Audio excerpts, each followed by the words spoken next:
reversed it. How strange. Hello, YouTube. This is Mickey D bringing you episode 77 of Stationeers.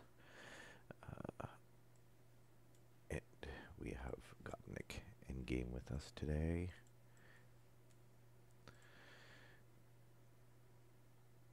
Hey, Boney. There we go. He's running around doing some mining. Quite a bit of mining. So I'm gonna. Oops, I don't want to put my tool out in there.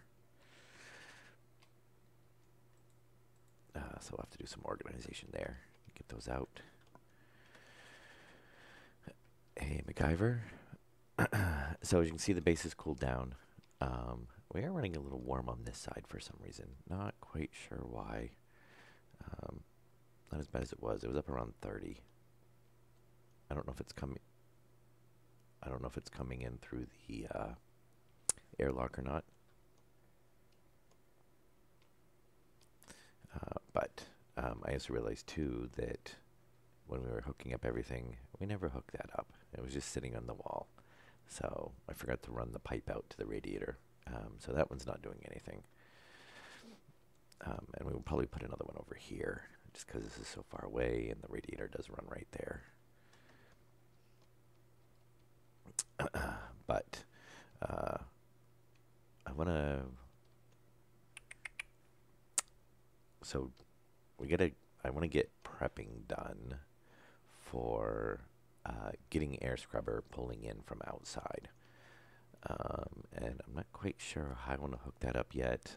I'm thinking maybe one for each tank, or that we can pull off of the atmosphere. So CO2, O2, N2, I think is what we get from the Martian atmosphere.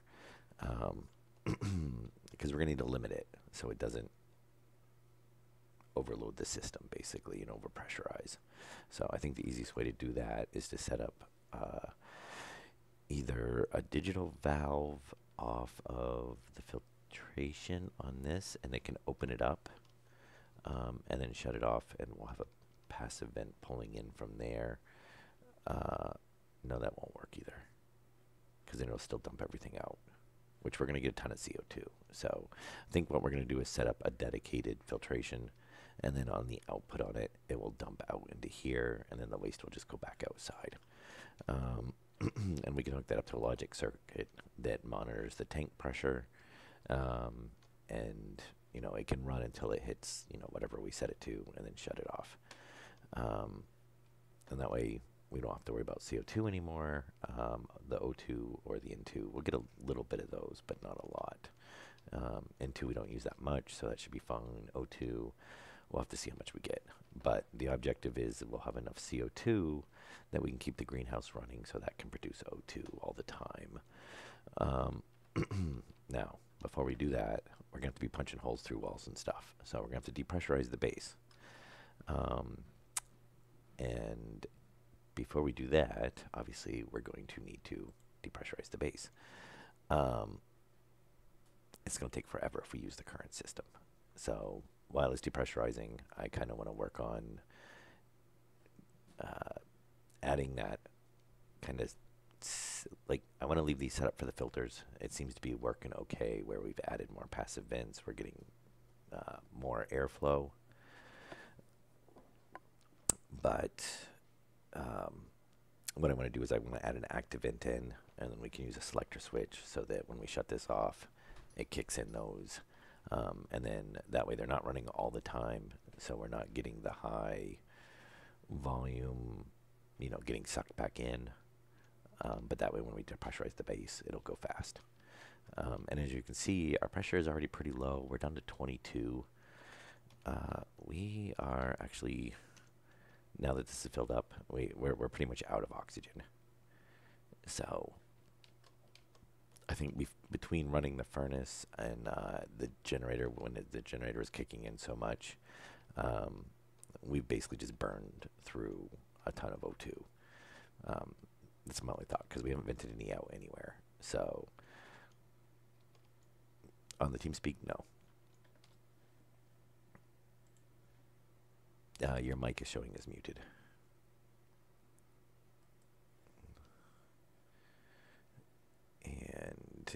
Slapnik is on TeamSpeak, and I did set I set TeamSpeak to output to the regular speaker system, which is what the game audio picks up on. So it should show up over the chat or the video. If not, let me know, because I'm going to hear it in my headset either way. But it should hit it up. So I think we've got some active vents already made. And as you can see, our power is kind of straightened back out since we're not charging a ton of nuclear batteries now. We're getting, and we just hit 100%. So let's go see where the sun is at.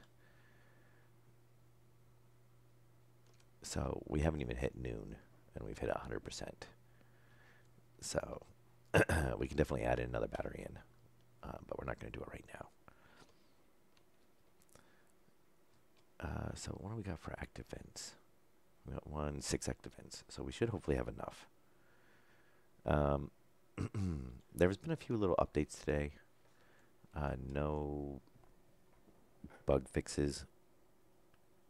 Well, no notes, so I don't know what they did. We did have a couple little weird things going on down here. I was just kind of walking around the base checking things out with the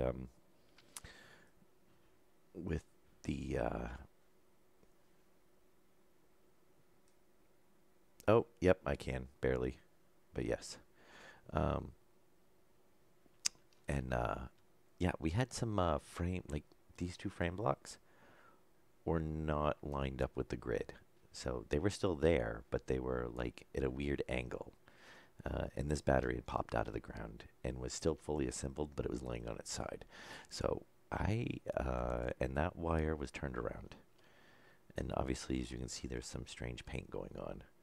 So I don't know if that's something that was as a result of the update that's maybe doing some weird stuff. I'm just hoping it's not a sign of like corruption in the save or something. But thankfully, as far as I can tell, that was it. So I kind of straightened it all back out. Nothing major, didn't really affect anything. Did cut that one line. I mean, it was disconnected, so, but when I went through the base, everything else seemed to be connected. So, and we've still got to fix that too. But yeah, so anyway, on to, we need to get this depressurization going faster, because as you can see, it's barely dropping, if it has at all. So first thing we're going to do is we'll just put everywhere that there is one of these, we're going to throw an active vent on. So it'll be relatively, and one of these days we do have to put a light up here.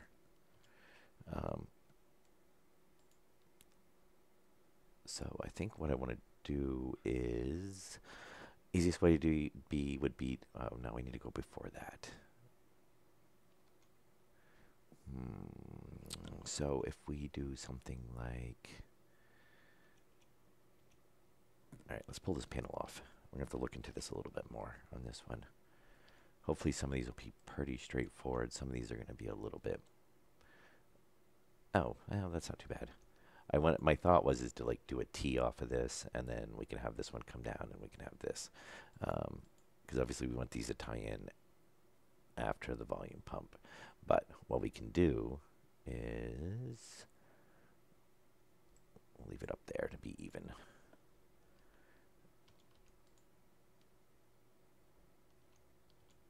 And we're just going to wrap around. Now, this should be relatively quick because we've got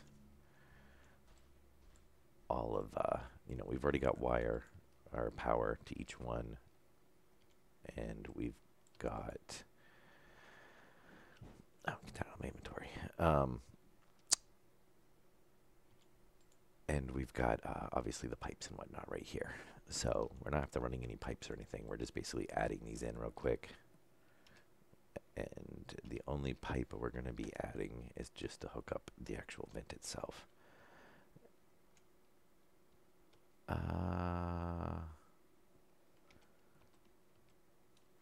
I left it over there. I was going to say, I had a few vents.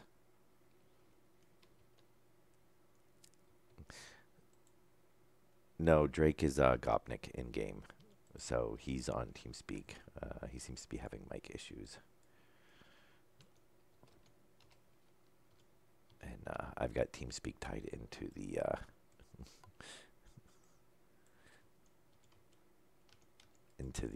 video. So, and okay, so basically we can set those to set an input. And why are you blinking? You should be running.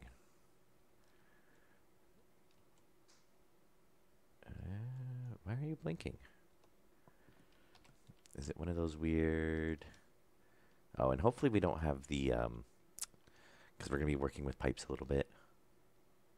Hopefully we do not have these crashing, the atmospheric crashing, because otherwise, you know, we're going to have to do a restart again. I don't know if it's just the size of the base now.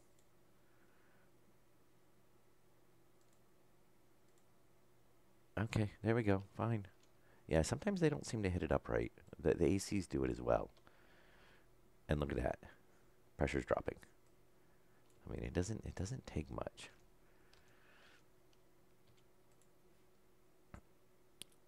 And that's funny because you can hear the sound. So yeah, we'll just do something, you know, similar to this. And I kind of want to put it over there, but I kind of don't.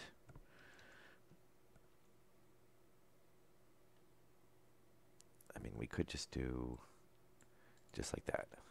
Now, we do definitely want to make sure we tie these into the same one as this volume pump because it's on that circuit. So if we don't, that's gonna, it's not really gonna let us control it the way we want to.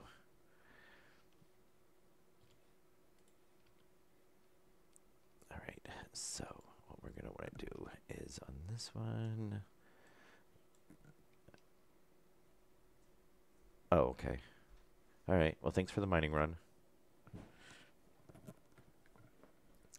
Well, I guess his mic worked at the very end. Okay. And yeah, I will have to go through there and or oh, okay.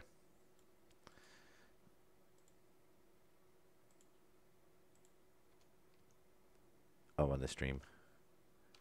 Oh, okay.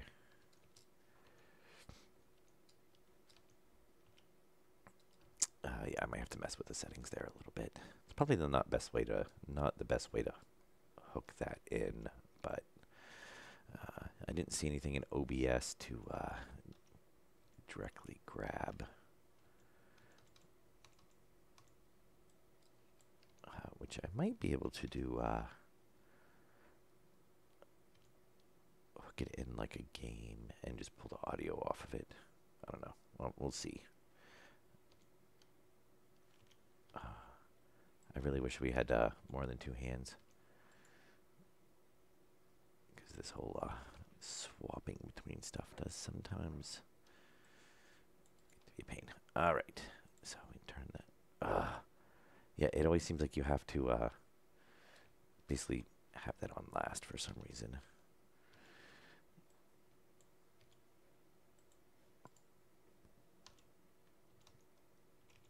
All right. Yep, and now it works fine. Yeah, I don't get what's up with that, but anyway. So we will get the base depressurized in pretty short order. Let me go ahead and just shut down the TeamSpeak so it's not running for no reason.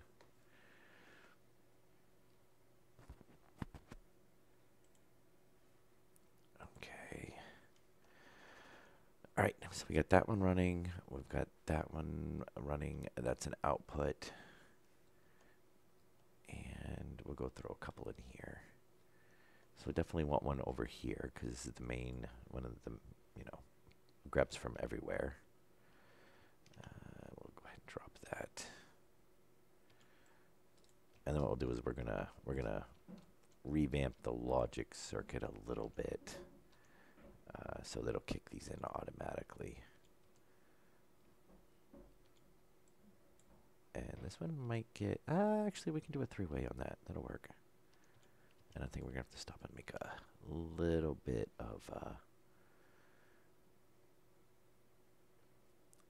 piping. There, that should work.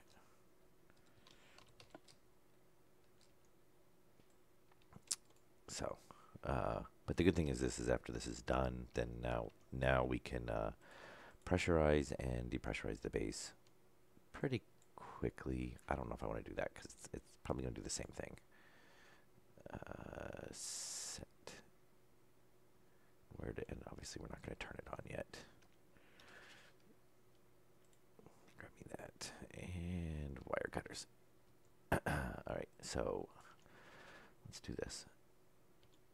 And the hope should be, I mean, if it performs the way it used to, we should be able to pretty rapidly depressurize the base. Okay, so vent on. Oh, look, that one didn't air out. It's amazing.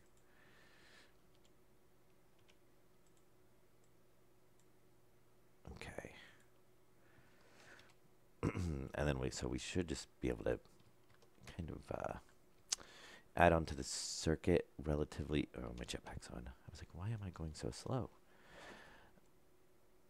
I'm not going to worry about.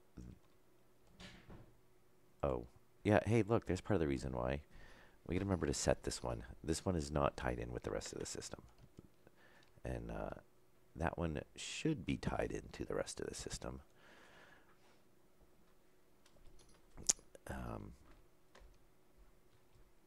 Because obviously if we're going to depressurize the base, we're going to depressurize the whole thing. It should go stand in a sleeper. Oh, I thought of a funny thing to do. I was going to test and see if you could spray paint the suits while somebody else is wearing them. Because I can just randomly change his suits. Oh, look. I have another random locker now. Okay. Alright, so this one, what do we got? What is behind the panel?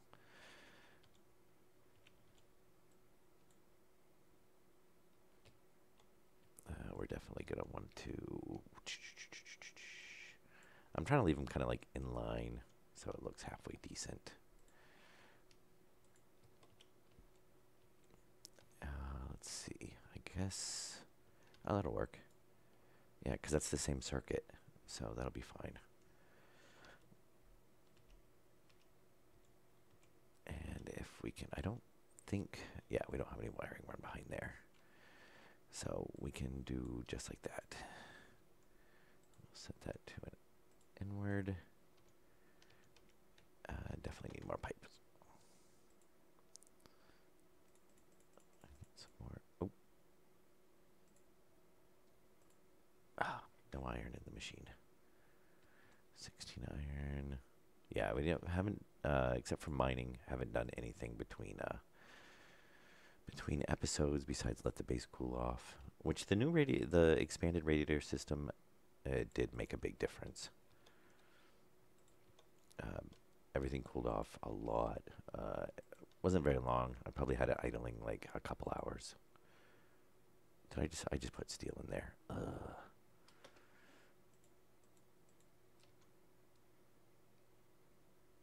There we go. Yeah, I shut it off one too early.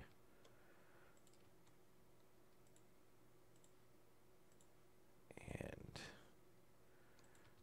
all right, we'll get some pipes being made. And give me a couple of them real quick.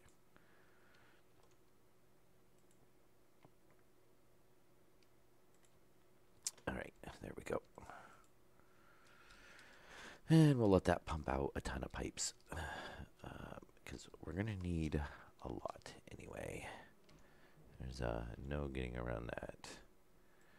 So we're going to change that to a 3-way. Oh. There we go. And we'll hook up the other one. I'm not going to put it in the furnace room because that furnace room is pretty small. I think I will put it in the living quarter area. So we'll put the last one. And junction, thank you.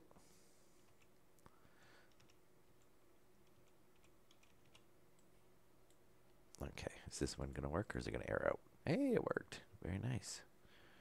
All right.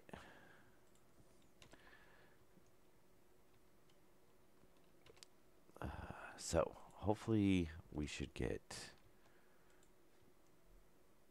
Is it kicking up at all? Oh, we've dropped it down from 20-something to 16, roughly.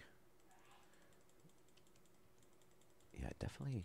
I'm almost tempted just to set up a hydraulic, one of these just for pipes. Make another one of these just for pipes and make another one of those just for cables. And then just have a stacker on it. Just because we use so much pipe and cable.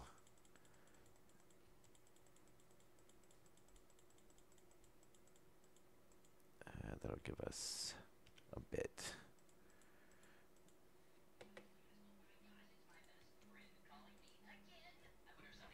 Okay, hang on one second.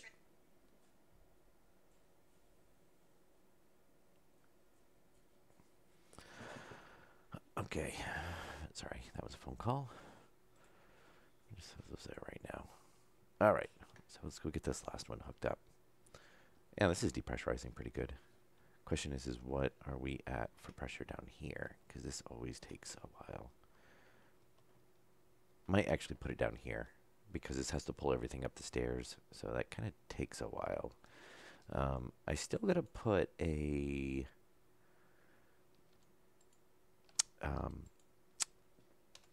I've still got to put an input in here. There's no input. Everything just comes down through the stairs. Which one of these days I need to address with? I need to address.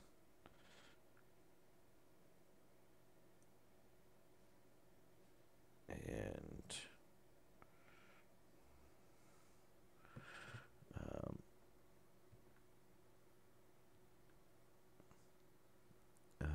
hang on one second.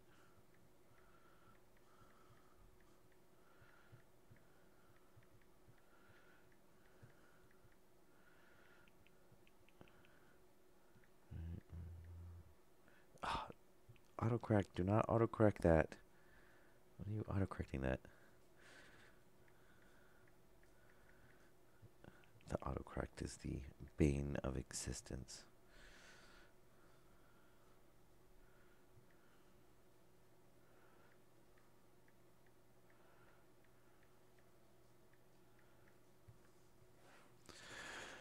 Okay. We're back. Oh, and I got an autosave at the same time.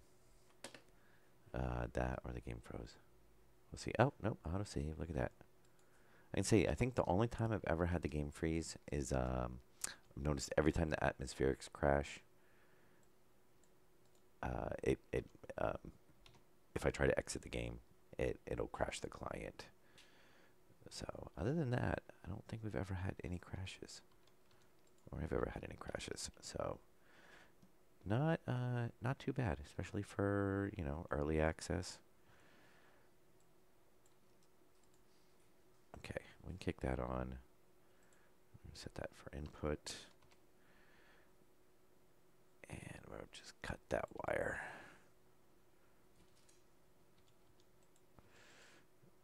All right, and that should get us a bit.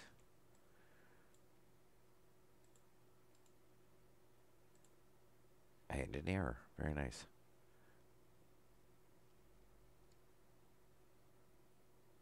So that should get us a bit faster on our decompression down here.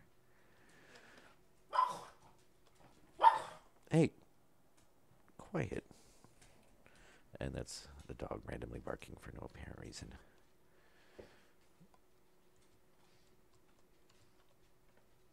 Okay, what are we at? 2? Yeah, very nice. Yes, this will go much better. So while this finishes depressurizing, what we're going to do is expand this circuit.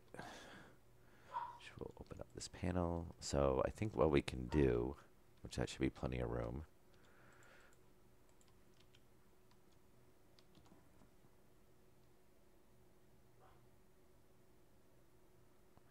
is, oh, let's get this pipe out of our inventory. We don't need that right now. But yeah, that's a lot better than waiting like hours for, really? Again?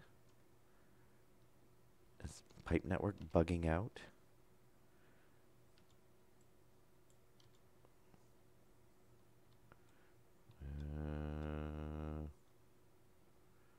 I'm guessing so. Ooh, my lights just flickered. Just a reminder, we do have the giant snowstorm coming through. The nor'easter. Current projection for us is 10 to 15 inches with amounts up to 20. So, thankfully it's not actually supposed to start for a little while. Okay, there we go, running again. I have no idea why those act like that. We did not put one in here. As you can see, the pressure is still a little higher, but not bad. And we can actually kick in that return as well, because that all leads to the same system. So whether it's coming through there or coming through there, it'll get to the same place. Yeah,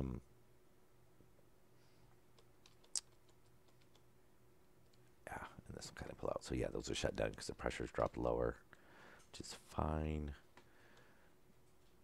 I want to make sure that now that we've got those all hooked up, none of them, the other one. Yep, see, I don't know what it is with these. The ACs do the same thing. They'll kind of, it bugs it out when you put other ones in the system, and you basically just have to run around and keep placing them back on until they all work. And I don't get it. There's like no rhyme or reason to it. So that one's still working. We know there's one not in there. There's not one in there. That one, see, same thing. It's something with, I think, the pipe network updating when we're putting the other ones on. But it's kind of random. You just got to chase it around until finally they all work. And then after that, it's fine. So I don't really get it. But usually it's not too bad. It seems like, I don't know if it's those, or I don't think it's those. I think it's changing the pipes themselves. Because it seems like you go through at the end and basically swap them all out like we're doing now, and they're all fine. We gotta get down here, because this one's probably airing out now. Oh, no, that one's actually still working fine. All right, so anyway. Those are all running, and now we've got to do the little expansion on the logic circuit. And hopefully by the time logic circuit's done, everything should be depressurized. So we need a selector and a writer. I think that's all we need. So we need a processor and we need an I/O. So we do have the selector, which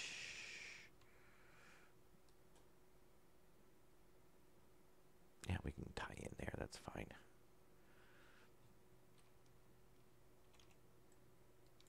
Okay, selector, and then we should just need an I/O. I don't know. And I think I gotta paint the walls soon, because I'm getting really tired of looking at white. All right, hang on. Let me take this. I'll be back in about 5 minutes.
All right, sorry about that.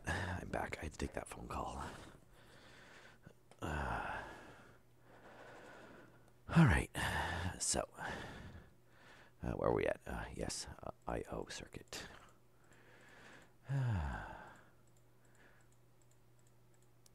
And we'll get this built. Gold.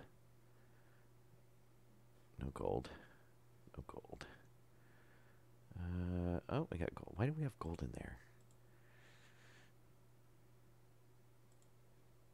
Gold. All right. Let's get that circuit building. I think that's all we should need for that. And let's see if we can put these back in here before I build the second circuit. If it does, doesn't matter. We're going to need actually quite a few of them in a little bit. But I think, yeah, we're going to need a reader, a writer, and pipe analyzers. And we can dump this right here, I think is a... No, we want this to be a batch writer. There we go. Now, this isn't going to work. This is not going to work. So the problem is, shoot. These have to be on a separate circuit because this is an active vent and this is an active vent. It's going to turn them both on at the same time, which means that's not going to work because, all right, we're going to have to leave it manual for now. But the idea is basically we set it up similar. We set up this, we flip this switch, and it's going to use this selector to realize that this switch is kicked when, oh no, wait a minute.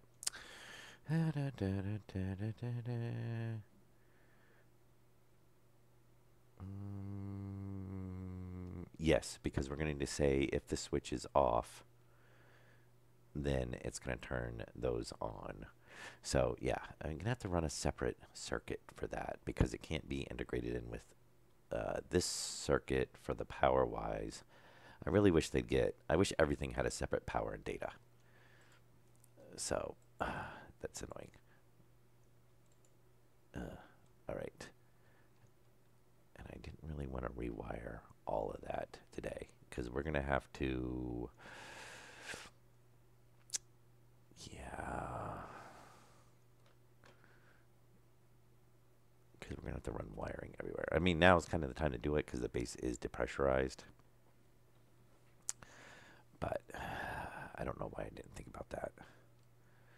The only other thing we could do is, we do have a data out. So yeah, we can run a separate, since this has a separate data out, which is going to be, this is going to be the batch writer controlling the other ones, then we have to hook these to a separate power grid separate from the inputs, because right now this is all one, you know, obviously this is all on one circuit, but then we can tie this line into that grid, and then that way the same circuit will control both of those even though they're on separate power. So that'll work. We just can't because we don't want this tying into this grid. We want that data tying into the other one. So that would work. We can do that. It'll just take a little bit longer setup because we're going to have to run a whole nother thing to do that, which was not what I was planning on doing on this episode. So we will come back to that for a later episode. We can manually kick them on for now. I mean, obviously it works. We've depressurized the base. And let's see, we are depressurized in here. Oh, actually, you know what we should do? We should grab the, I'd rather not lose any, a little bit still left in. So it's pulling it in. It's 62, 61 PA. So it'll come down. So we can get the other stuff ready while that finishes off.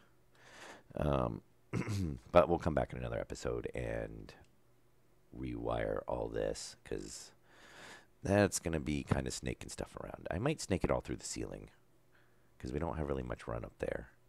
And we shouldn't really need to tie into or adjust anything once we get that set up, unless we do some expansion or something. But we need, let's check in here first of all. I don't think we have any atmospherics built. Oh, we have one, which will give us a start. I don't think we need a memory chip. We're going to need the piping. And we're going to need a reader, a writer. We only thankfully need, I think, one writer. Yeah, we can do it with just a reader and a writer, because basically we're just going to turn the filter on and off based on whatever the pressure in the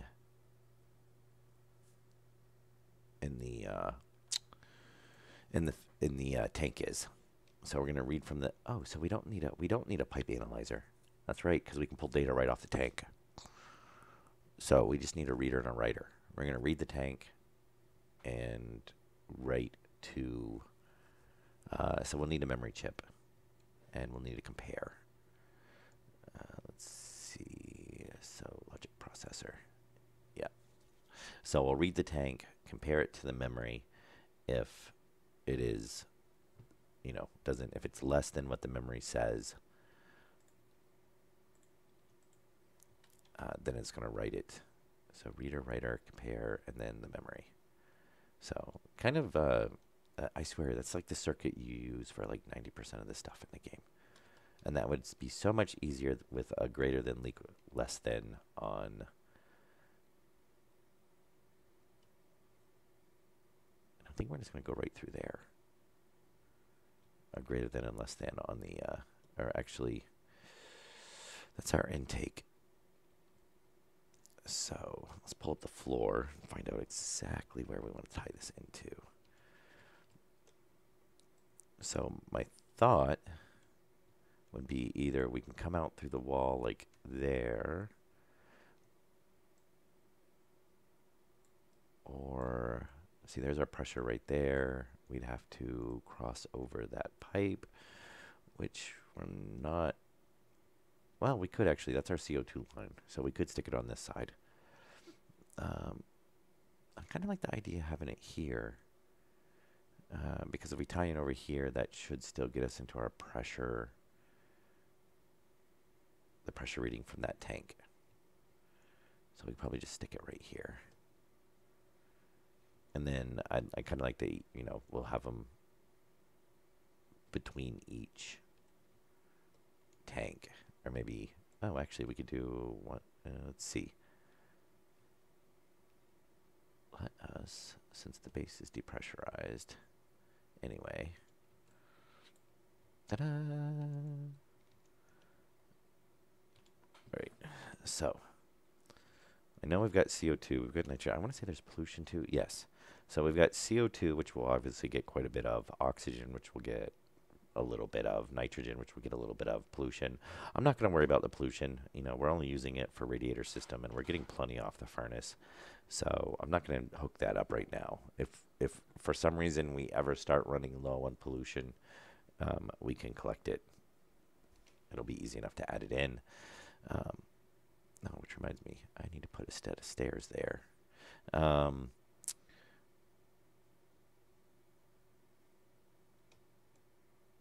What is that noise? That must be one of the ACs kicking in. Anyway. Yeah, CO2, O2, nitrogen. So we're going to set those three up for now. So if we wanted to add pollution later on, then I guess we can try putting it over. That's not really going to work. We'll have to put that one somewhere different, because that's where our radiator system is, unless we move the radiator line and tie in over that way, which is definitely doable. But our O2, so we'll stick, like, I guess O2 here. Nitrogen, maybe we can find a spot. Maybe we'll stick it back there.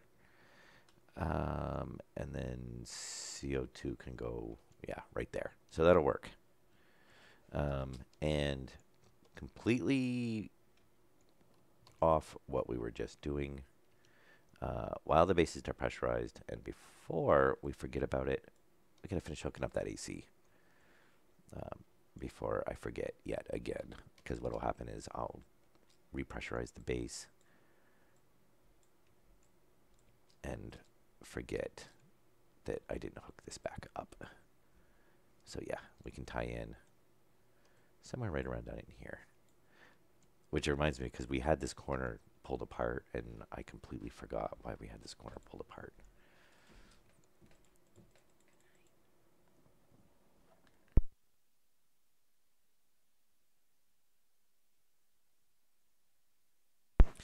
Okay, and can we tie into that corner right there?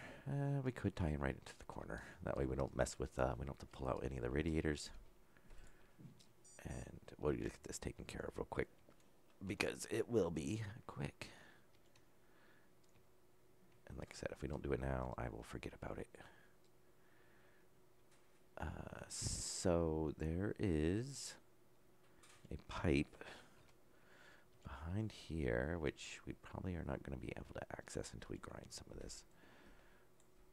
Right there. Very nice.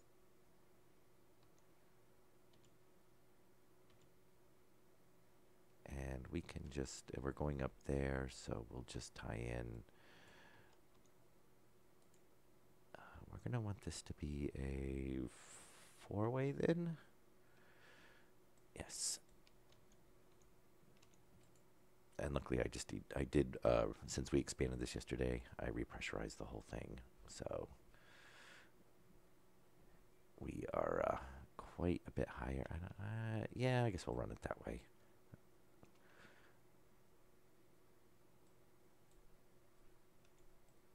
And we'll come up right there. Yeah, because we don't really have enough cooling in this room. This room was, especially with the tanks being in here when they bleed off heat, if one of them's warm. Okay.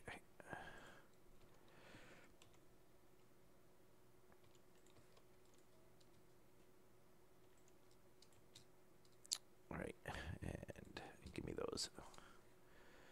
And then we close this back up and we're all done. Like I said, pretty quick and easy.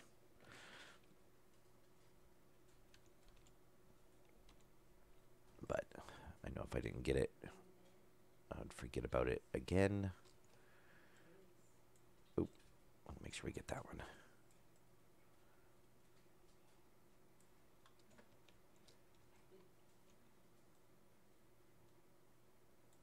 All right, there we go. And turn it around.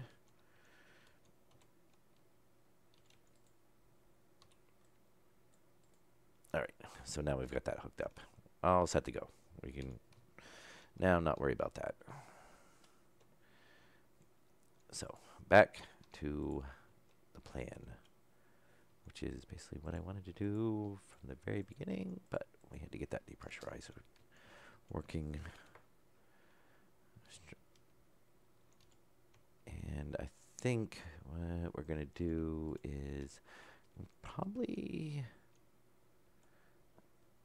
let's see, so we'll do our input.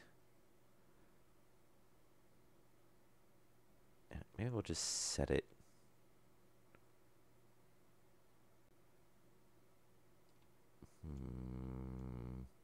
What I actually want to do is I want to set it. Oh, we're going to have to, that power line is going to be, oh, I guess we can wrap it around. As long as it ties back into the system, that's fine. We can move that power line. Yeah, we'll just set it not there. Oh, I guess you can't actually center it. Yeah, fine. We'll set it right there. All right. So this should be relatively simple and easy to do. So we're definitely going to want data. And yeah, we're going to want these to be junctions.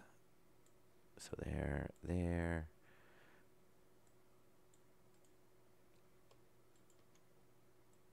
There. And we might... no, I think we'll be all right. Oh, maybe not.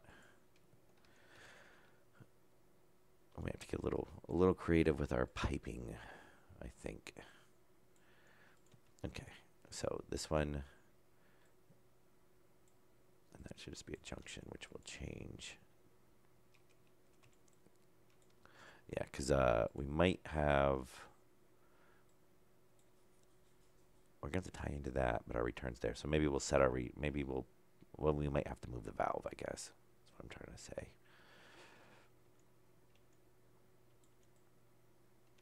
So we still need this to tie in. Otherwise, it's not going to work right on the other one. There, that'll work.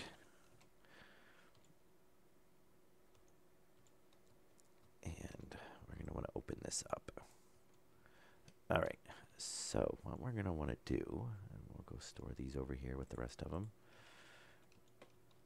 is piping, which we're probably going to need more of. Oh, you know what we didn't grab is a passive vent.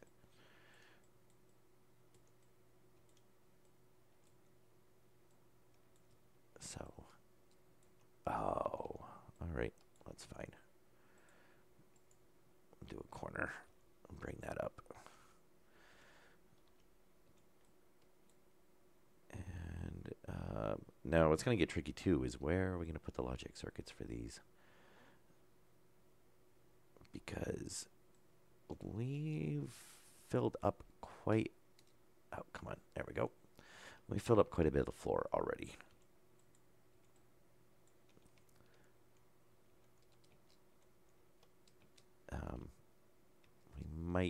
That might be enough room. I don't think we need it's not a very complex circuit. So it usually fits in about a one frame tile.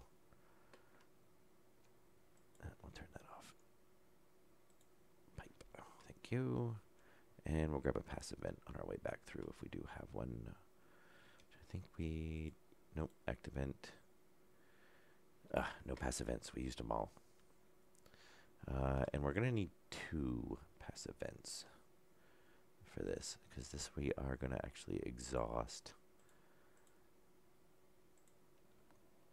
everything else that we're not using. We'll top off on wiring on our way back too. And I've lost my coffee. Passive vents, and yeah, right. Like that. Which obviously I'm gonna have to make some wiring soon. I'll probably do that up between episodes. I need to obviously smelt up s'mores and stuff too. That, or we've just kind of gotten them overloaded into all kind of like one machine. And autosave. All right, hang on. While it autosaves, I'm going to grab my coffee.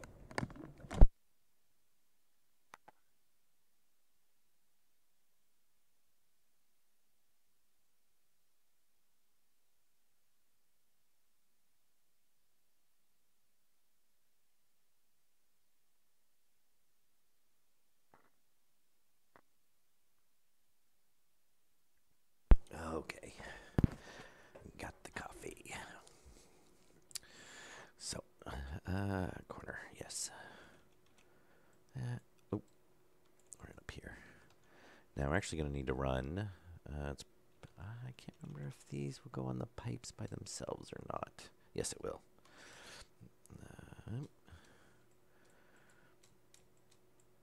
Come on, place. I'm still wanting that hover.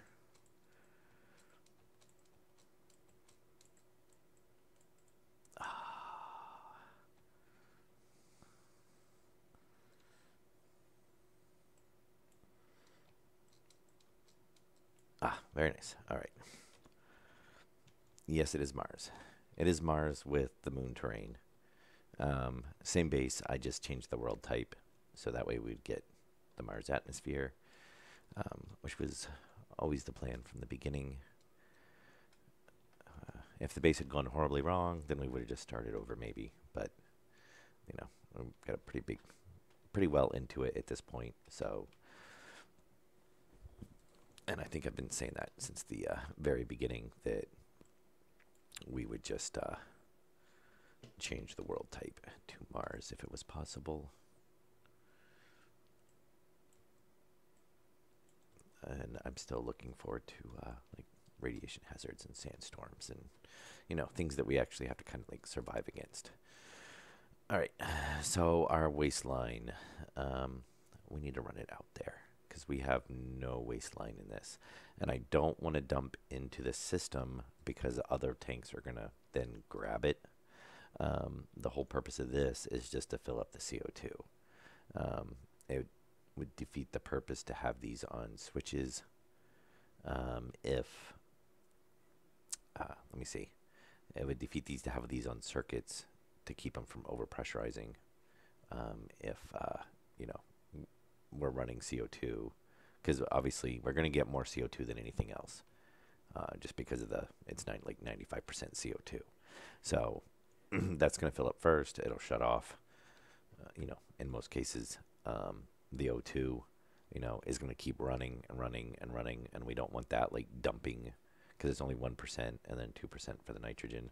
So we don't want those running and collecting CO2 as well because it'll dump that as the waste. We definitely don't want that happening. And having it, now we do get really low percentages of those, so we could run that off of one machine and either just filter out just the oxygen and the nitrogen.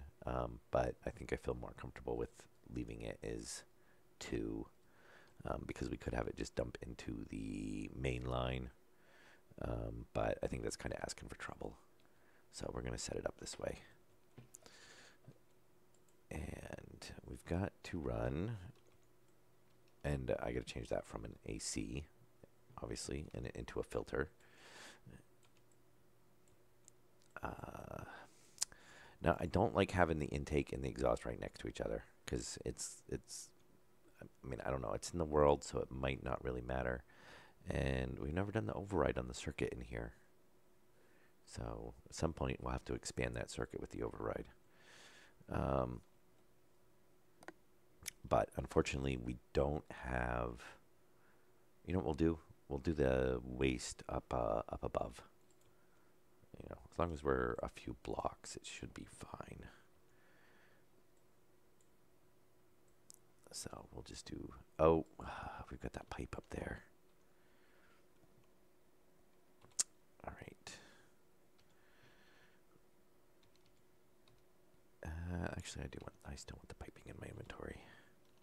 And hopefully we're going to have enough pipe. I wasn't thinking about running all the way up.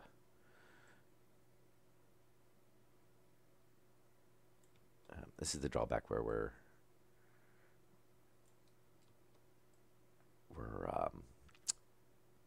capturing all the gases. So while there is a waste pipe, actually I don't even know if I left the waste pipe.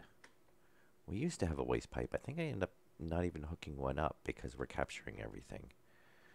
So hopefully they don't add another gas unexpectedly. All right, so my thought is, and I don't want to get in the way of the solar panels, so I think we're going to vent out like up here, and then those should be far enough away that it's not going to like do a recirculation thing. And if it does, I think they're far enough away. You know, it is the world atmosphere, so it's not like it's going to run out of CO2. So I guess being that distance, and we're going to go grab another stack of pipes too, because we're going to need them. Being that it's the world atmosphere, you know, at the worst, we're going to get a slightly lower concentration. Let's make some more pipes. You never have enough pipes. Pipes and wiring.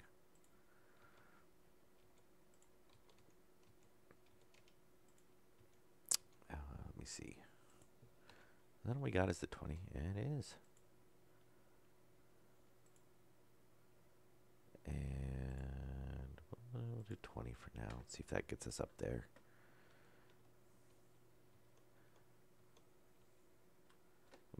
Might be long enough, I think. It's not that much farther. And I wish they changed these cross members a little bit, because you can just squeeze through there, but it takes a little bit of finagling to get through there.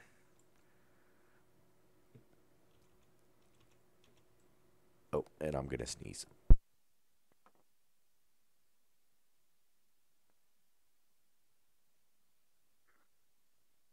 Okay. Yeah, that'll wake you up.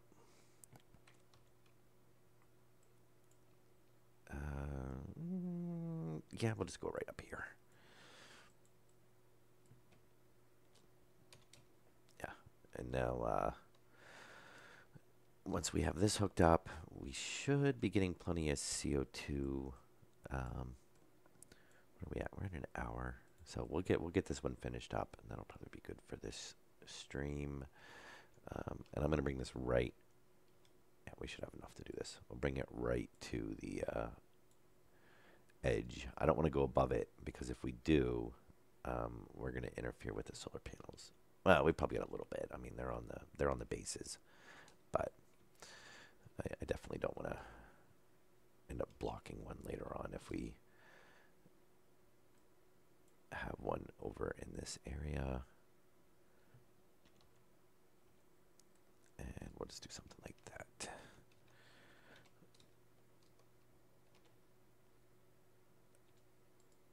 All right, so if we can stay, not that way, right there, come on, connect, I saw you right there. All right, so there gives us our waste out.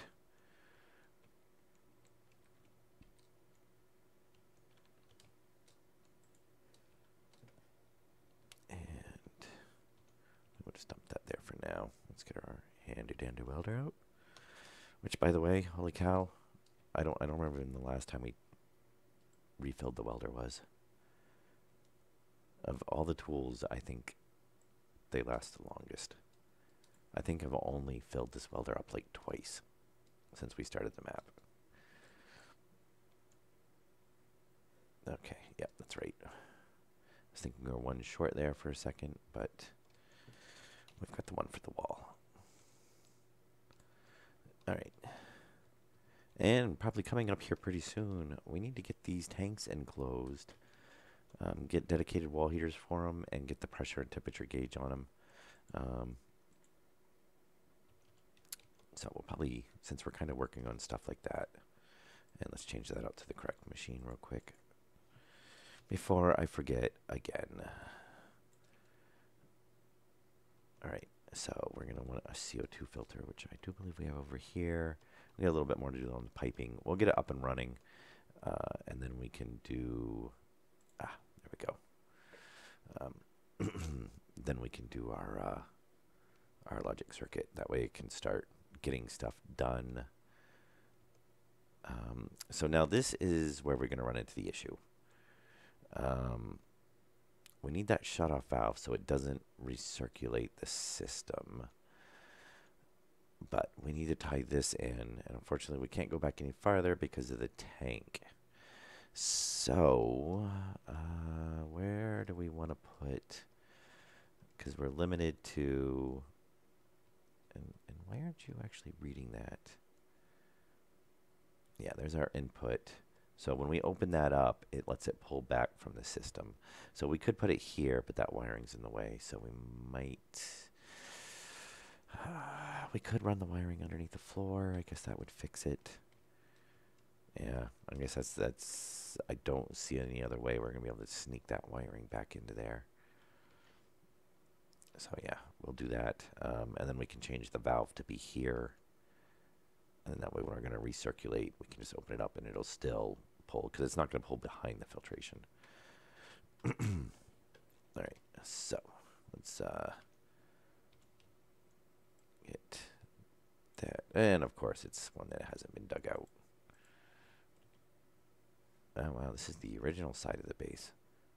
We got iron. So we're going to want to go to a three-way corner.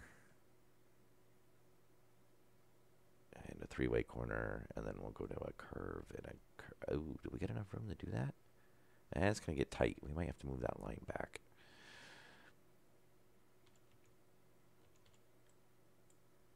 So, pulling that up. Because I am pretty sure, I don't know, actually, I've never tested it. I'm pretty sure it will not let me, yeah, oh yeah, it won't let us put it there. So we're going to want, let's get our piping set up the way we want it. And then we'll move our wiring to where we need it. All right, and this is going to be a junction. And except for the wiring, that is pretty much it. So except for moving that, which let's go grab the pick. Oh, that was weird. We had 1 kPa over there. Oh, you know what? We did get we got 2 kPa coming in from the Martian atmosphere. Pickaxe, thank you. Which is one way to actually collect it. We can just let it flood the base, and the intakes are sucking it in, and then the filtrations are filtering it. So we're actually getting some resources while we do this. Okay, let's get enough room here. And we'll get a bit. We don't have to kind of fight to...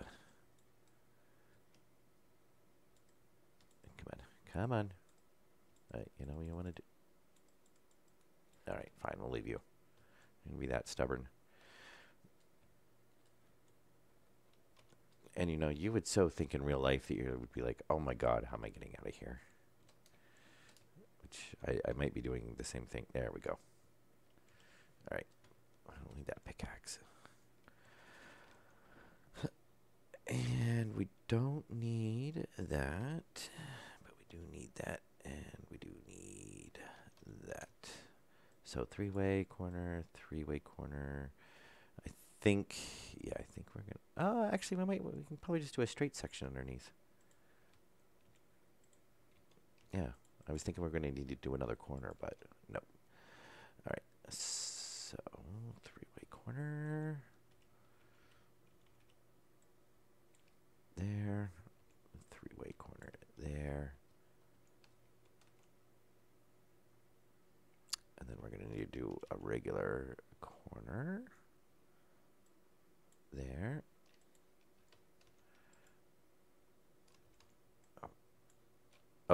Oh yeah, that's that whole perspective thing.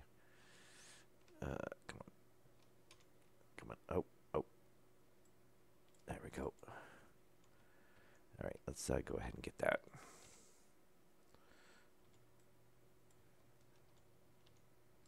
All right, and we'll do a straight line. Very nice. All tied back up. Now, should...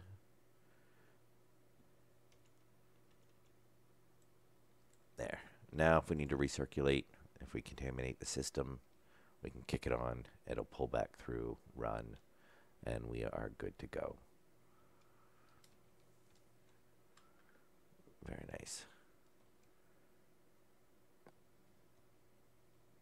Yeah. All right. Let's get this closed back up.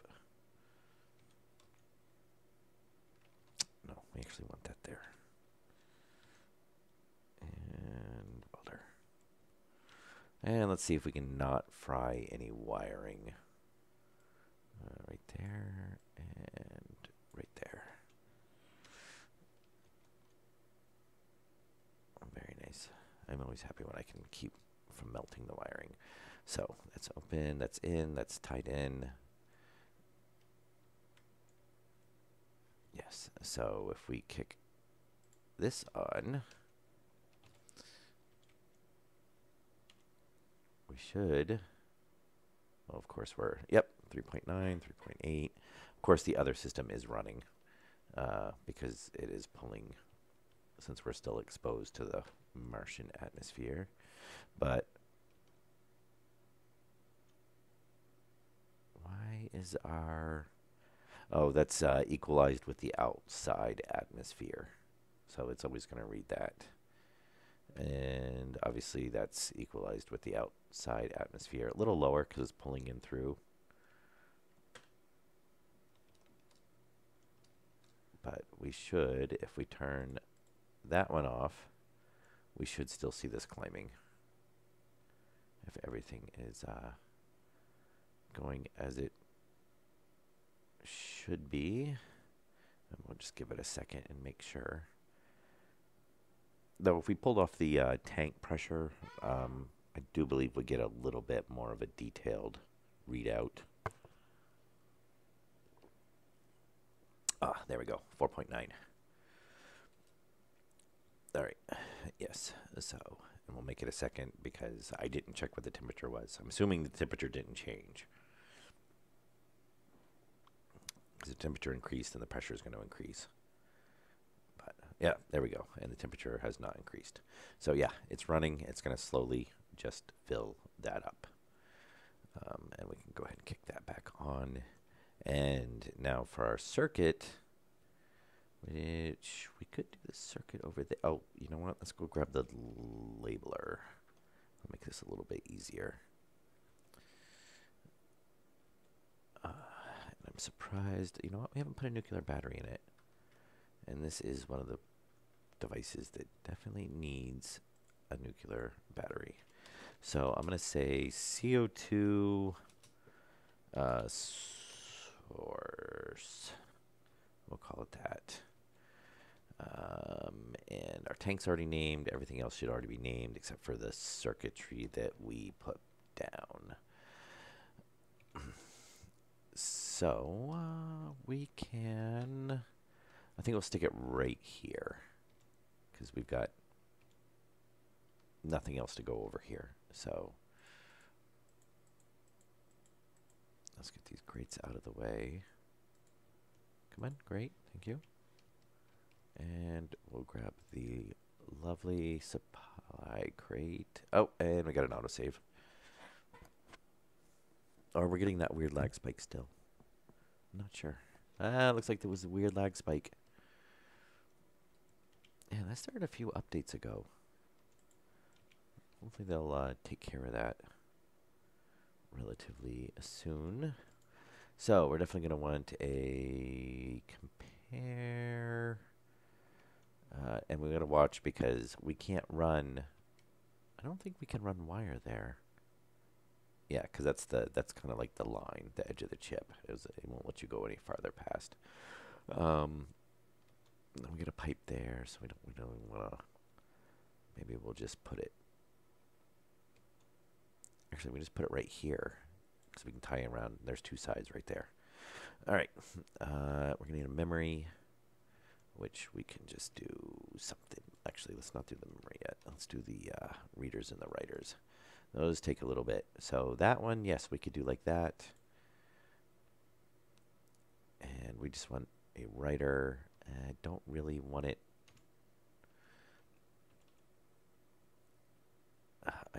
I don't really want to have to run. Okay, yeah, that's a good spot.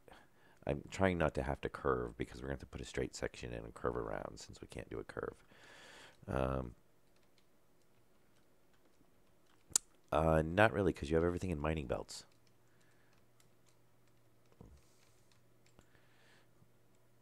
I mean, I appreciate the mining run and everything, but I have no idea what ores are in what bags. All right, so we don't need this memory chip. We can go put this back. And I mean, I randomly opened up one and it was gold, but that's you know, good. But I have no way to tell what's gold until I actually open it up. All right, so let's pull these out.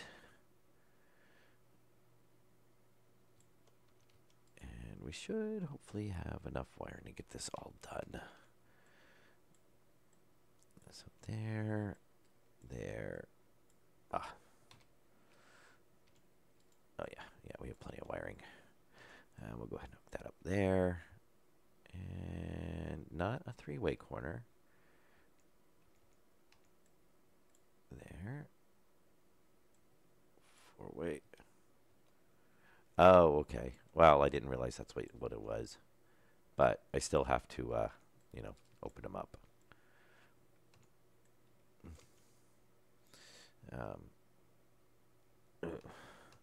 I was thinking about making a collection system so you don't have to actually come in the base and then, just kind of do the whole leave, because we can repurpose this. We're not even going to need this. We're going to rip this out sometime.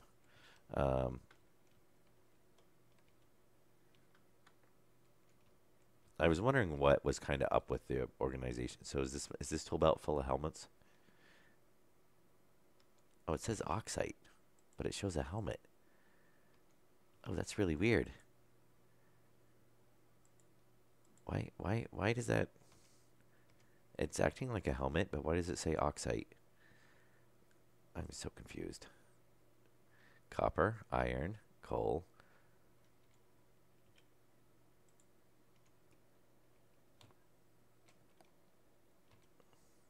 No, that's empty. Okay, maybe those are. Oh, I actually want my belt. Yeah, that's weird though that it says oxite. All right. Anyway, back into the circuit. So, logic reader. Let's grab our screwdriver, and actually we've got all of our wiring, so we are good there. Let's put our wiring back, get it out of here. All right, so N is going to be the CO2 tank. See on CO2 tank. Oh, not CO2 source. CO2. And there is 5 million circuits. Oh, okay. All right, I was wondering. I thought it was a bug because we had that kind of weird stuff going on down in the basement earlier. So,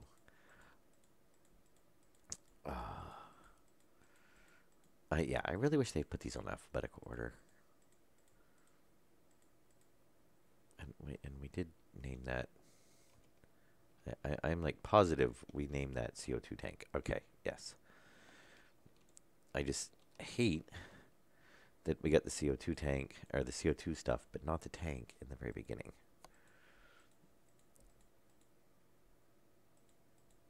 Logic writer. Oh, there we go. CO2 tank. Thank you. We want to read pressure. And we're reading 3784.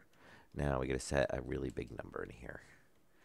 I'm going to say we'll set it to 10,000. So that would be 10 MPa.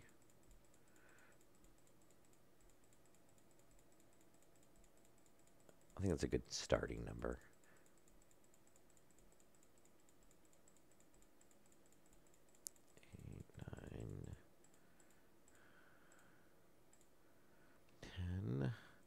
Because obviously we can go up to 60 without blowing the pipes. These can go higher, but we'd have to do a back pressure regulator and a pressure regulator and tee off, which was the actual original design, and then I kind of forgot about it when we were doing all this stuff. So, because then we could basically store an infinite amount in there for the most part, or limited by volume, basically. So we could go higher. I mean, I think 10's fine. We just need something for like a working pressure. But I kind of want to go to 20. One of these days I got to figure out what the ratio is for the small tank to the big tank. To see what, because I know, like, say we had 20. We were up at 20. Well, we were at 41 MPa in a small tank. And then, that equaled out to whatever it was in a large tank when we had the system set up. All right, so we are going to compare. Let's go ahead and label these. So we're going to read this CO2 tank pressure. Now the nice thing is where we've already read that off of there. Now when we do our console, we can pull off that same chip. So it's going to give us the same one. And we'll actually probably just throw another reader right here to read temperature. Or actually, we can probably just, we probably don't need that. We can probably read right off of the tank. I always forget that. So CO2 tank cut off. And compare is our CO2 compare.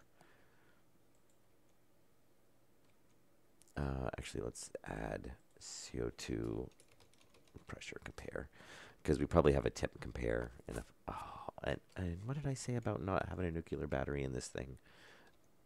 I swear, there's nothing that drains a battery faster in the game than the labeler.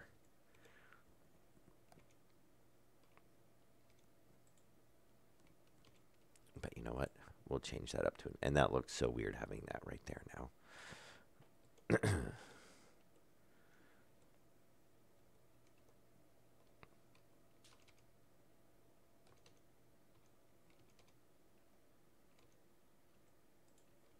All right. Let's get this thing back turned on. Oh yeah, no, it makes it. You can definitely hold more in there.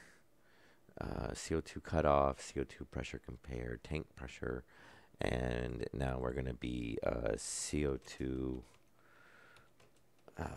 pressure radar. We'll call that good. All right, so now we can basically just do our standard kind of, we want to compare the CO2 pressure, CO2 tank pressure to the is less than the CO2 cutoff.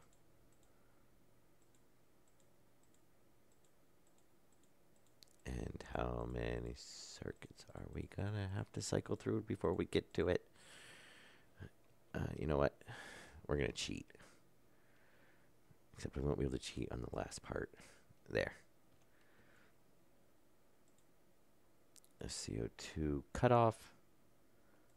We're going to compare that. And then we are going to go CO2 pressure compare. And now we have to hook this back up. But we didn't have to cycle through 5 million circuits. So it's less than, so it's going to kick on. Oh, that is true. What, can you pull out of the belts? Oh, you mean just, yeah, wear the belt and drop it in. That is true. All right, so CO2 pressure compare, and we're going to go out to the CO2 source. If we can find it. CO2 source. And on. So now, if the CO2 tank has less than 20 MPa of CO2 in it, and there we go, we got that pause again. Yeah, we're definitely getting lag spikes since, I don't know if it was the update last, it's been doing it all weekend, I think.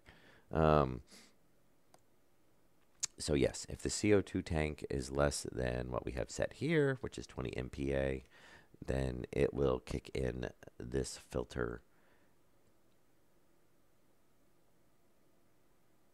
And why was it off? Why is that cycling? That should not be cycling. Unless we're having power issues. But I don't see anything else. And let's go check our circuits. Cutoff is 20. CO2 compare. It's reading 1.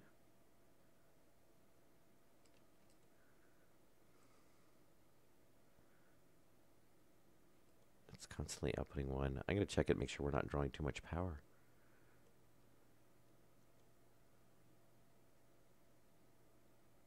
CO2 source. No, we might be drawing too much power. Let's grab our data.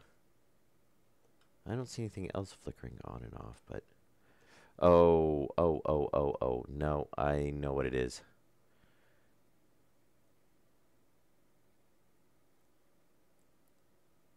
Yeah, see, our intake tank is set to 20 kPa. That is a set for in this circuit for the cutoff for the filtration system. This is set to a batch writer. So since it's now on the same circuit, it's running it at the same time. This is where you need to be able to separate circuits.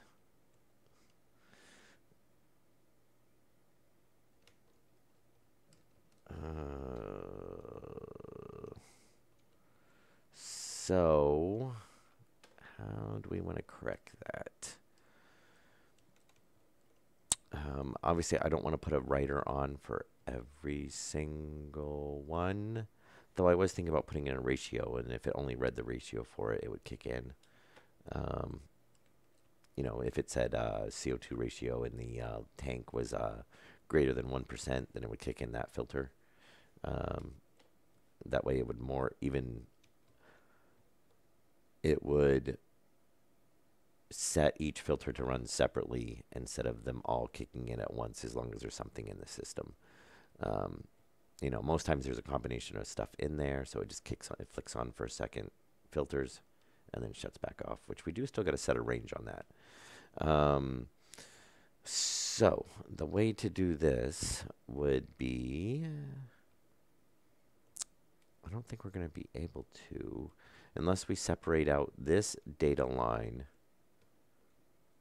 which actually we could. We could. So if we separate out, where's our writer? Probably in the most inconvenient spot. Logic writer. Let's see, this is our data output. Yes, so let's do this. It's actually not too bad. So we take our data output.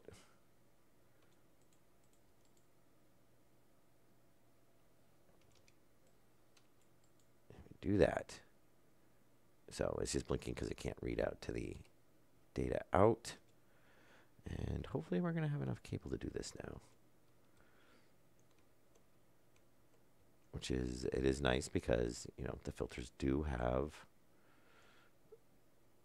two separate inputs. So, which I think pretty much every single machine should have.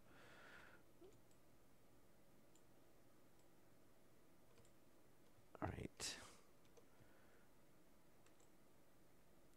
There. Now this is going to get a little tricky. Yeah, that's going to get a little bit tricky. But I think we can make it work. See, this is why no matter how big you make a room, it always needs to be bigger.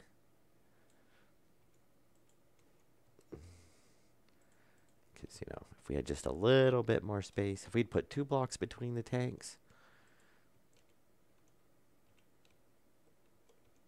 that would have made that even easier to run that wiring and stuff.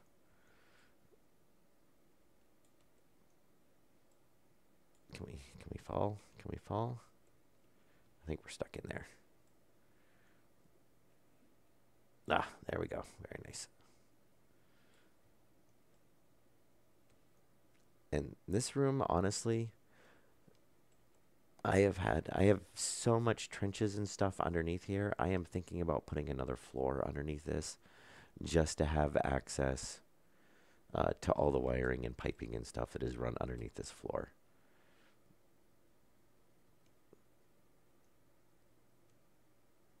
But I don't know. I might do it like one tall and just leave it kind of like a service access sort of thing for when we do stuff like this.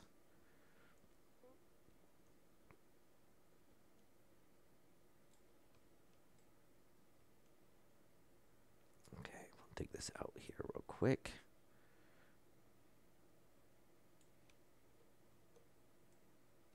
All right, that's pretty good. Oh, you know what we could do? We could, Yeah, we can run the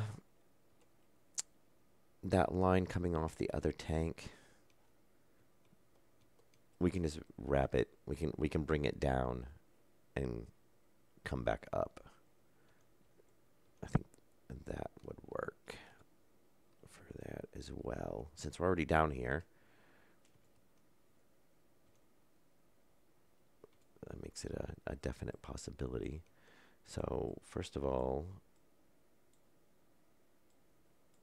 let us take, we don't want a junction, so we want a no, we don't want a three-way corner. We want a regular corner going down, and we're going to want corner going down, and we can tie our power in. That's, oh, actually, why are we pulling data off? We don't even need to pull data off. It's the power one we need. Yeah, because oh, actually, we need data to activate it, don't we? Because we're not actually using it through the power. We're using it through the data because we're flipping it on and off. Yes, so that one definitely needs to run down.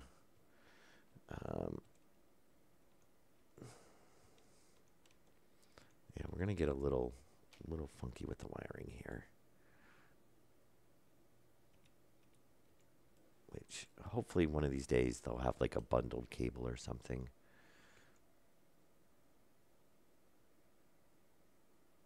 That we can, run two data networks or, something.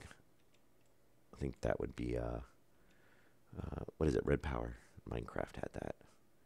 And a few other mods later on, but I think Red Power was the first one to add it. All right, so that gets our our sensor system for the other tank tied back in. We've got our power tied in, which is fine, and then this is just going to run over to be the data, which I am so glad this is buried underneath the floor, because this would actually drive me nuts if I could actually see this.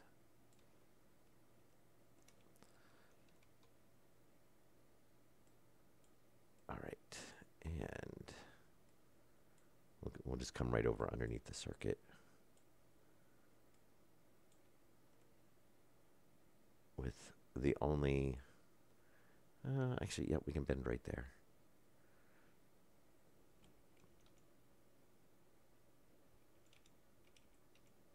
There we go. And we will come down. Oh, I had it right there. And right there. All right. Now, they should be on two separate circuits. And unless I screwed something up. Now, the question is can I get back out of here now? Thank you.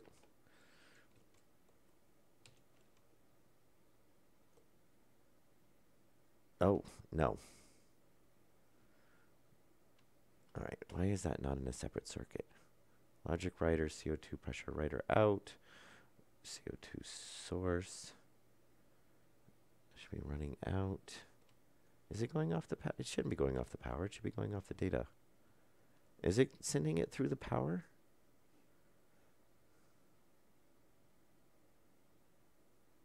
We're not having a power issue because the ACs aren't kicking on. They're on the same. No, actually, ACs are on a different power system. That's on a different power system. Heater's on a different power system.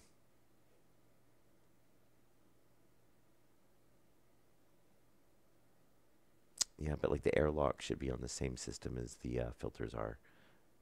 No, that's on the battery backup. All right, let's go grab the network analyzer and just make sure it's not a low power issue. That would be really annoying. I mean, obviously there was there is the either way. Even if we're having lower power, we would be having the batch writer issue as well, because that is batch writing to the filters to kick them on and off.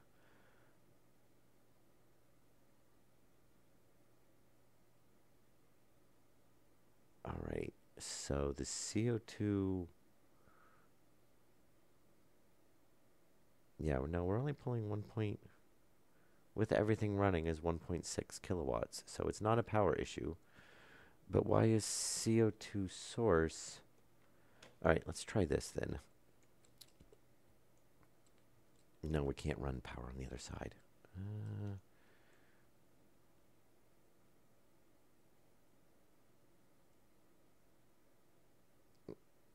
Yeah, unpowered.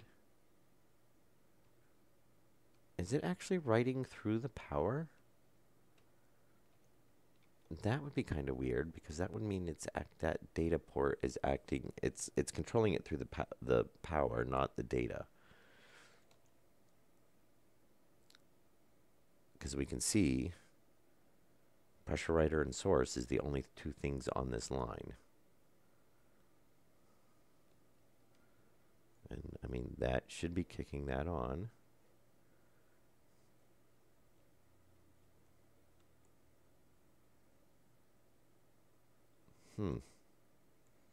I almost think that it's kicking it on and off through here.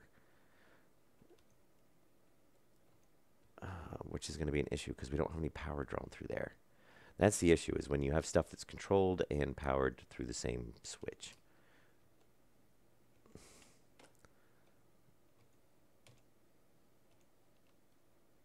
Or the same connection, basically. Yeah, that should not be doing that. Because power is tied in, power is tied in, power is coming out. We've only got... And unless we happen to have... Yeah, see, we're not anywhere near being full. And it wouldn't be kicking on at the same time. So somehow this pressure circuit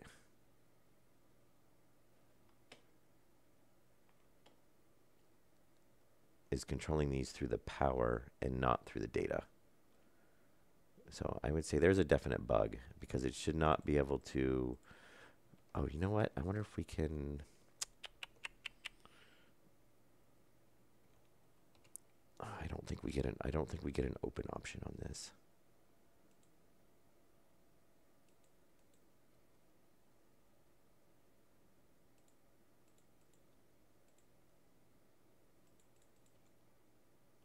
What? No writable devices on network. So yeah, it looks like it's being controlled. Pressure compare. Output. Yeah, so it's actually yeah, I'm going to put a bug report in for that because it should not be set up that way. So it's controlling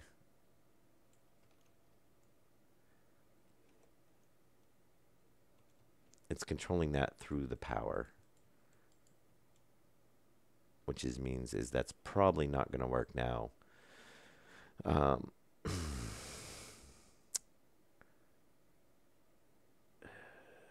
We can make it work, but it's going to be a little bit of a different setup.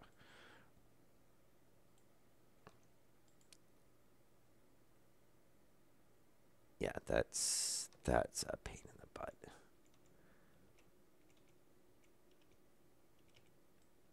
What's the point in having a data port if it doesn't do what it's supposed to do?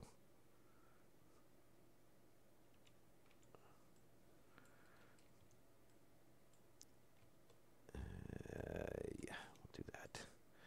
All right, so we're going to have to hook this up on the power side. And we're going to have to run... yeah,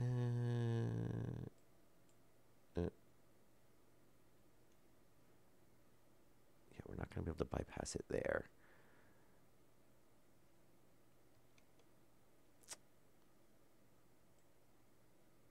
I don't really want to run that one down.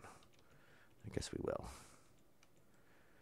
Ah, this was going to be so neat and easy, and of course it's not, because we have things like this. But you know what? It's not all that bad. Yeah, we're gonna need to run one more over. That's what I thought. We can't go over because the tank's there, so we gotta go one more down. And I think this is the last of our wiring too. Here I was thinking we were gonna have just enough, but no.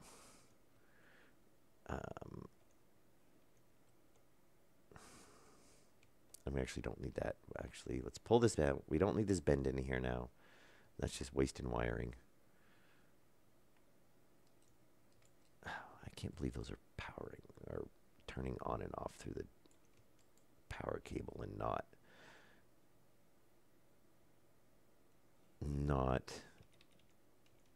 the data port. Why? That's gonna. I'm definitely putting a bug report in for that.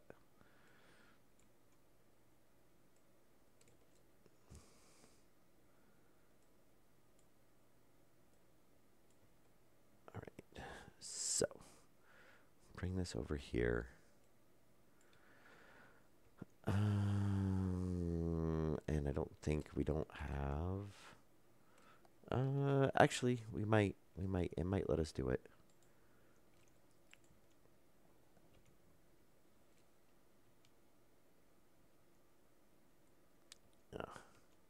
We can run it right there. So we don't have to, because we can't run it there because of that corner. But we can run it there. So we'll change that from corner to there. We don't need a three-way corner. We need that to be a junction now.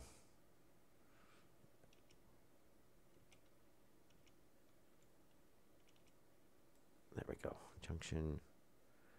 Straight. Okay. So that pressure tank's hooked back up.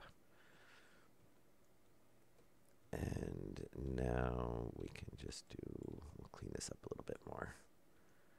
I guess, sort of.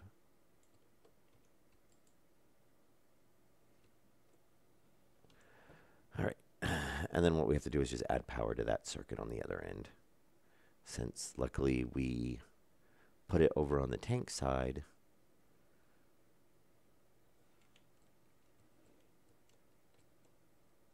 Otherwise, we would have had to move the whole entire circuit. That would have been a pain.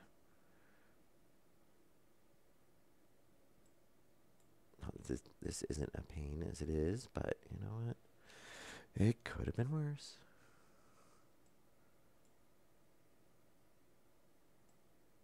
All right.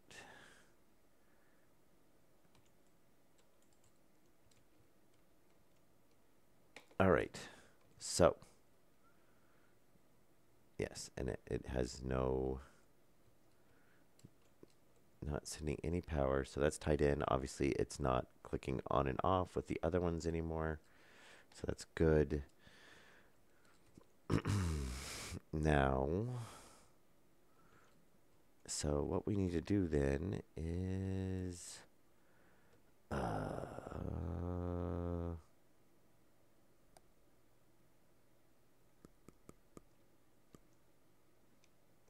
this might still break this. This is really, really, really annoying.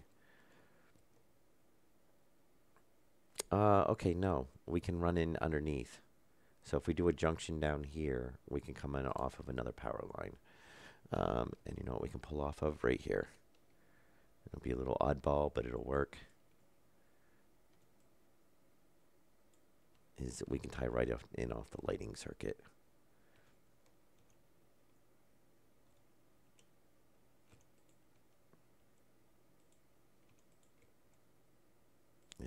Since the lighting is since that circuit is just turning the lights on and off, which is actually the only thing on it, we definitely have plenty of power there, and it's close by. So what we'll want to do then open this up. And where did I put? There it is. And we don't need anything huge in here, and we're probably going to run out of wiring now, of course. All right, actually, let's just, because I'm stuck. There we go.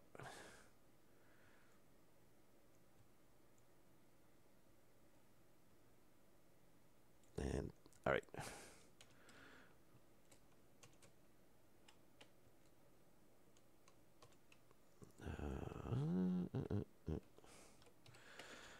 Oh, actually, we might have enough wiring.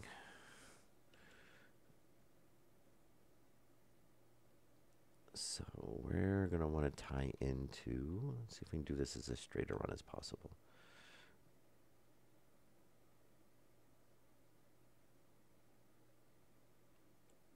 Yeah, so I think what we're going to want to do, like there.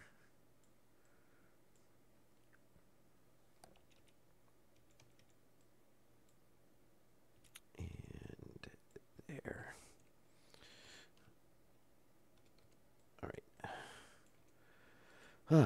So everything's not exactly going smoothly with this, but we are getting there. All right, so circuit's hooked back up. Yeah, I think we're just going to kind of just make it on the wiring. So we should be able to put...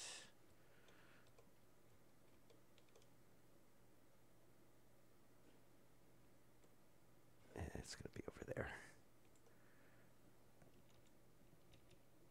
Hopefully.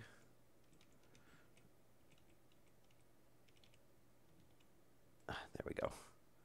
All right, now this should give it power and should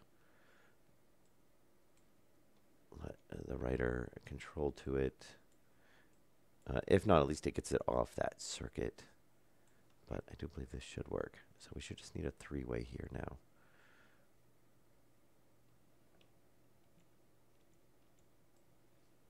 Okay. Should hopefully work. I just don't see why the data port's not controlling it. So let's see what it says. 5, change it to screwdriver. Oh, okay, it's green. It's saying it can read to it, it can write to it. And powered on, powered off. It should be powering it on. All right, so maybe we need a data and a...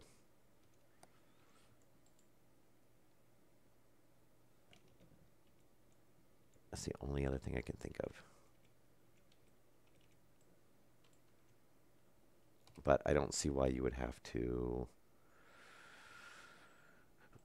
I don't know, because obviously the writer doesn't work.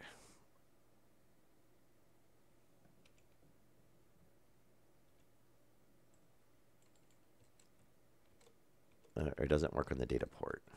I guess that's what I'm trying to say. But maybe we do need both of them. It doesn't really make much sense. No. What the hell? That should definitely... I didn't miss a line, did I? Or wire, did I? We've got power. We know we've got power. It's signed in right there. There's our data. We can't possibly be full. Nope, 3.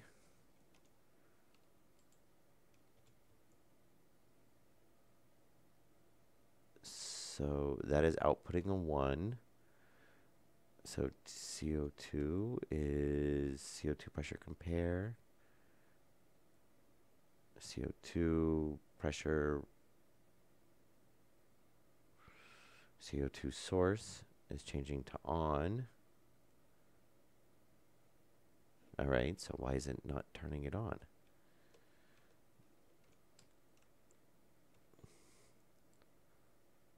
I mean, at the very least, we're now hooked up on both cables.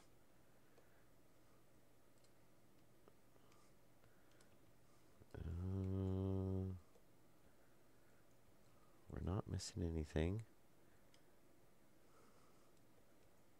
We're pulling power off. Okay. Well, let's go grab the network analyzer and see what's going on.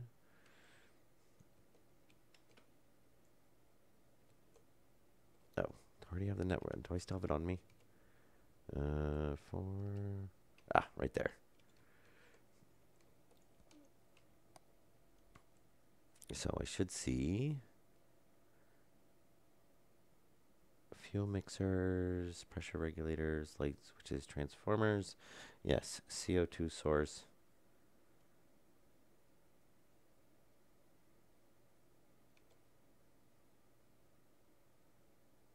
Huh.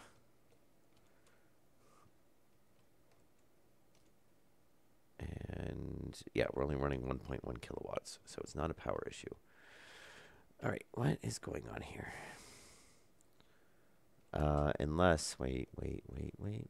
Nope, that's a power. Okay, yeah, that's our data input.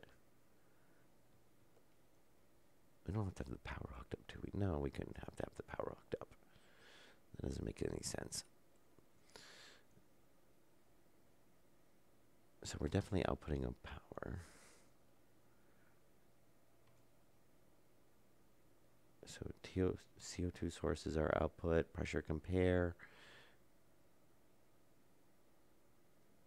And that is set to CO2 tank pressure is less than the CO2 cutoff, which it is. It's outputting a 1. This is reading the 1.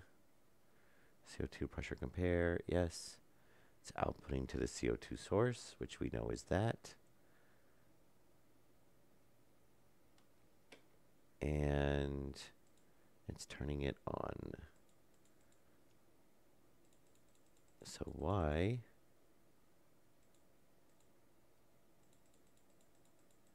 Oh. Hang on. All right, let's run it back through. It's probably the simple thing that the circuit is already kicked off. So it's not going to automatically kick it on or off it because we can basically just go over there and flip it on and off. I just passed it. Luckily, this is now reading from the other circuit, so it doesn't have near as much stuff on it. So it is actually working. And we can test that really easily. So if we turn that off, and we turn these off, so logic reader, compare, writer, it should have tripped the circuit. All right, let's say if it less not equals.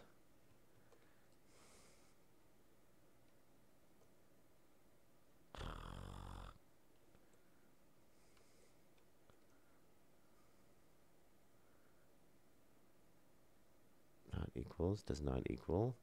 So we need to get this to, okay, tripped off. Oh, and we got that nice little lag spike again.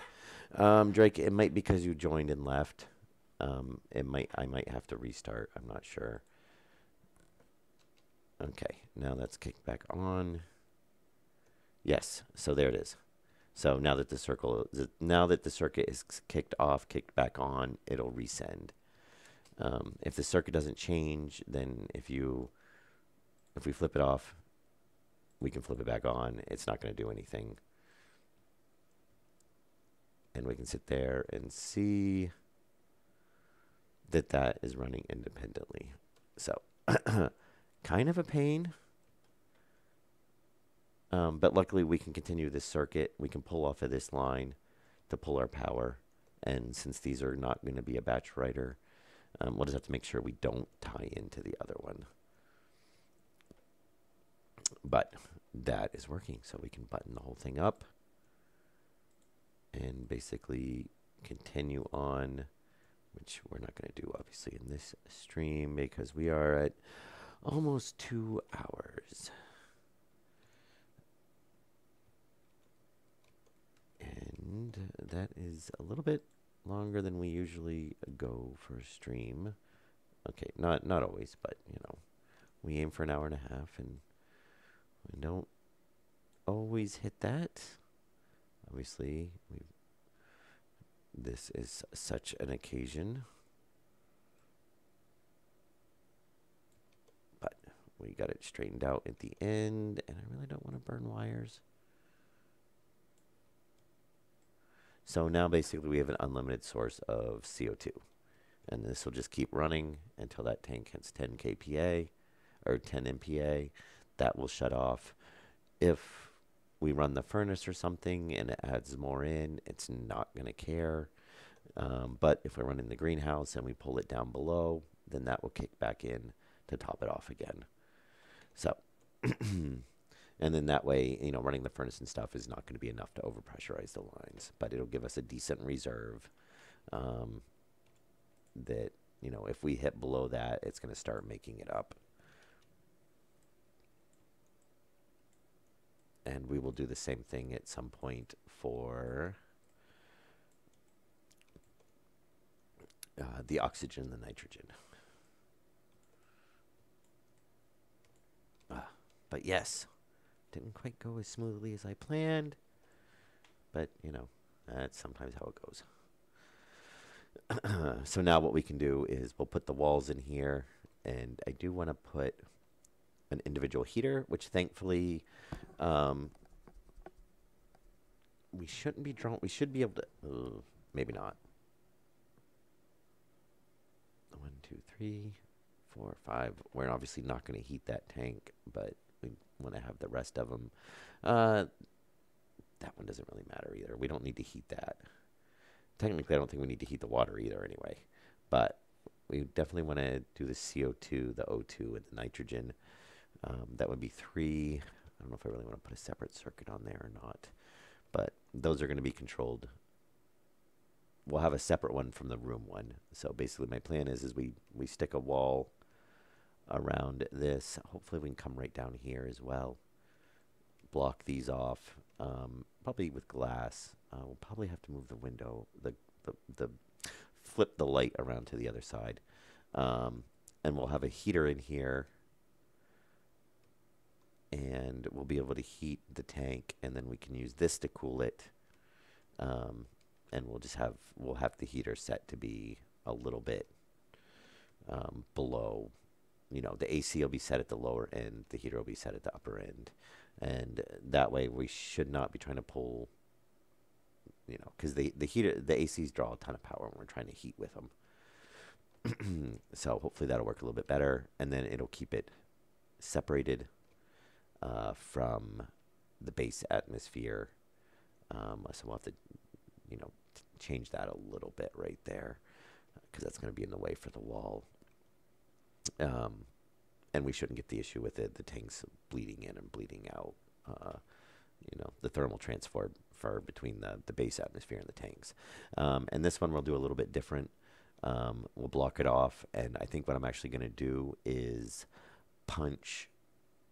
I would say punch a hole, but we're just going to put a passive vent going through, and that will be unpressurized, and it'll just be at the atmosphere for Mars, so it should stay at negative 60 degrees. You know, it should try to equalize with that for temperature wise. And then what we'll do is maybe we'll set a digital shut off or something so that we can shut it off, and then if we need to open it up, we're not going to like depressurize the base. Or I know maybe we'll just stick a vent on the outside, or a valve on the outside. With a few options on that. And we'll get this door put back on. And get that. And that should be set to exterior. Yes, very nice. I didn't think I told you to... Yes, there we go. All right, so that will work in there. And I think we got everything pretty much cleaned back up. And what is our... So 3.75, which I think we dropped the temperature, so it's going to be reading lower.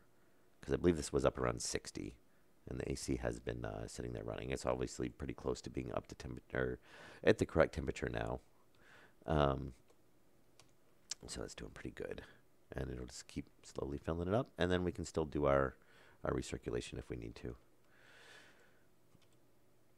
Yeah, so at some point we'll do the oxygen, nitrogen. Oxygen we really need to do. We basically used up all the oxygen. We have pretty much no oxygen left. So we definitely need to take care of that soon. And we're going to have to do something about the circuits for these, since we are not able to automate those the way they're set up. So basically kind of similar to what we just did, where we had to run the separate circuit. So, we ran the circuit, sent the data out separate from the power, and or the circuit power was separate from the data circuit, basically, which supposedly is gonna be how the whole game is gonna be later on. If that hasn't changed, that's I guess what the devs were stating before was, the plan is later on is there will be a whole separate data wire versus power wires. And then maybe we'll have like a bundled wire that you can run data and power through or something. Oh, no, no, no, no, no. We don't want to do that. I want to do that. And I have a feeling there's one, down in the basement. Oh, we almost forgot that. And we'll go ahead and kind of draw this back. There we go. All right. So we're not going to, I'm not going to repressurize the base yet because I do want to get that oxygen and nitrogen set up before we do that. Because we're going to have to, the same thing, we're going to have to punch a passive vent and a waste vent. Well, two passive vents. So a waste vent and an intake vent through the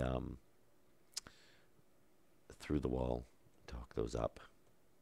And they are side by side, so we could tie the waste in together. So that would work. And we could actually tie the intake together. So we could maybe just set one here. And then, that actually worked pretty good too. Except for the radiators behind there. So we'll have to pull from... actually, this is the part that's built out. So yeah, we can punch through over here. And then we can do an intake and tee off. And we can do a we can have them return to the same waste pipe. So we'll only have we'll have to run two passives through instead of having four, right? Pretty much side by side. All right. Well, we ran into a few snags, but we got mostly what I wanted to accomplish done, which was hook this system up.